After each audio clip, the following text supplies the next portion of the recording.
പുതിയൊരു വീഡിയോയിലേക്ക് എല്ലാവർക്കും ഹാർദവമായ സ്വാഗതം.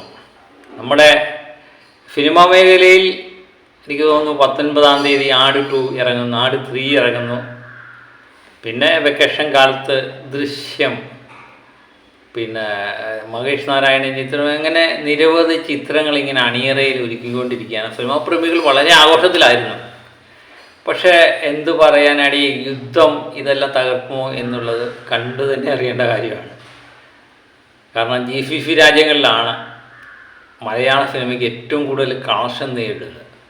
കാരണം കേരളത്തിൽ നമ്മൾ റിലീഫ് ചെയ്യുമ്പോൾ ഒരു ചിത്രം നേടുന്നത് പോലെ ചിലപ്പോൾ അതിൽ കൂടുതൽ തന്നെ പല മോഹൻലാൽ ചിത്രത്തിനൊക്കെ GCCയിൽ നിന്ന് കളക്ഷൻ നേടുന്നുണ്ട്. അതിനിടയിലാണ് യുദ്ധവുമായിട്ട് ബന്ധപ്പെട്ട പ്രശ്നം കിടക്കുന്നതുകൊണ്ട് അവിടെ റിലീഫിംഗ് ഡേറ്റൊക്കെ മാറ്റി വെക്കുമോ എന്നുള്ള ഒരു സംശയത്തിൽ തന്നെയാണ് മലയാള പ്രേക്ഷകർ. തുടക്കം ആട് 2-ലാണ്. അതും ഒരു പാൻ ഇന്ത്യൻ ലെവലിൽ തന്നെയാണ് ചിത്രം ഇറക്കാൻ വേണ്ടി തീരുമാനിച്ചിരിക്കുന്നത്. ദൃശ്യത്തിൻ്റെ കാര്യം നമ്മൾ പറയണ്ട. ദൃശ്യം കേരളത്തിൽ നിന്ന് കിട്ടുന്നതിനേക്കാൾ കൂടുതൽ വിദേശ രാജ്യങ്ങളിൽ നിന്ന് കളക്ഷൻ കിട്ടുമെന്നുള്ള പ്രതീക്ഷയിലാണ് കാത്തിരിക്കുന്നത്. പല ചിത്രങ്ങളും മാറ്റിവെപ്പലിൻ്റെ സൂചനകളൊക്കെ തരുന്നുണ്ട്. യുദ്ധം നീണ്ടുപോയാൽ പല ചിത്രങ്ങളെ ബാധിക്കുമെന്ന് 100% ഉറപ്പാണ്. അതിലേറ്റവും കൂടുതൽ ബാധിക്കാൻ പോകുന്നത് നമ്മുടെ ദൃശ്യത്തെ തന്നെയാണ് എന്ന് 100% ഉറപ്പാണ്. കാരണം പാൻ ഇന്ത്യൻ ലെവലിൽ തന്നെയാണ് ചിത്രം റിലീഫ് ചെയ്യാൻ തീരുമാനിച്ചിരിക്കുന്നത്. പമ്പൻ കളക്ഷനൊക്കെയാണ് പ്രതീക്ഷിച്ചിരിക്കുന്നത്. അപ്പം ദൃശ്യം മാറ്റിവെക്കുകൂടി ഒരു വല്ലാത്ത അവസ്ഥയിലാണ്. നമ്മളെപ്പോഴും നമ്മുടെ ഗൾഫ് രാജ്യങ്ങളിലെ സഹോദരങ്ങളുടെ മലയാള സിനിമ എങ്ങനെ അവർ കാണും. നമ്മൾ ഈ രാവണപ്രഭുവൊക്കെ രണ്ടാമത് റിലീഫ് ചെയ്തപ്പോൾ, ചോട്ടാ മുംബൈയൊക്കെ റിലീഫ് ചെയ്തപ്പോൾ എനിക്ക് തോന്നുന്നു മലയാളികൾ ആഘോഷിച്ചതിനേക്കാൾ കൂടുതൽ ഗൾഫ് മലയാളികൾ ആഘോഷിച്ചു എന്നുള്ളതാണ്. അപ്പോൾ നമ്മുടെ സഹോദരന്മാർ സിനിമ കാണാൻ പറ്റാത്ത അവസ്ഥയിലേക്ക് ചെന്ന് നിൽക്കുകയാണ്. കാരണം ജോലിക്ക് പോലും പോകാൻ പറ്റാത്ത അവസ്ഥയിലൊക്കെ ചെറിയ മാറ്റങ്ങളുണ്ട്. എന്നാലും ഏത് നിമിഷവും എന്ത് സംഭവിക്കാവുന്ന നിലയിൽ തന്നെ ഇപ്പോഴും തുടരുന്നു എന്നുള്ളതാണ്. അപ്പം യുദ്ധം അവസാനിച്ചതിന് ശേഷം മാത്രമേ ആ ഭീഷണിയുടെ അവസ്ഥ മാറത്തുള്ളൂ. ചിലപ്പോൾ 4 ആഴ്ച 5 ആഴ്ചയൊക്കെ നീണ്ടു നിൽക്കുമെന്നൊക്കെ പറയുന്നതല്ലാതെ എന്താ സംഭവിക്കുന്നതെന്ന് നമുക്ക് യാതൊരു പിടിയില്ല.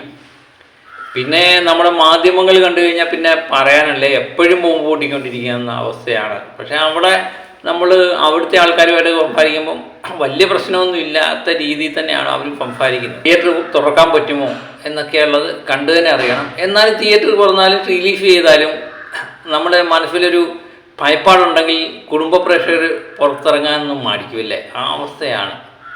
കാരണം ഏത് നിമിഷമാണ് എന്താണ് സംഭവിക്കുന്നതെന്ന് അറിയാൻ വയ്യാത്തത് കൊണ്ട് കുടുംബ പ്രേക്ഷകരൊന്ന് ഇറങ്ങാൻ മടിക്കുമെന്നത് 100% ഉറപ്പാണ്. അത് കളക്ഷനെ നന്നായി ബാധിക്കുകയും ചെയ്യും. അതൊക്കെ തന്നെയാണ് സിനിമാ മേഖല ഇപ്പോൾ ചർച്ച ചെയ്തുകൊണ്ടിരിക്കുന്നത്. ആട് 2 19-ാം തീയതി റിലീഫ് ചെയ്യാൻ പോകുന്നു. റിലീഫ് മാറ്റിവെച്ചിട്ടില്ല എന്ന് തന്നെയാണ് അറിയുന്നത്.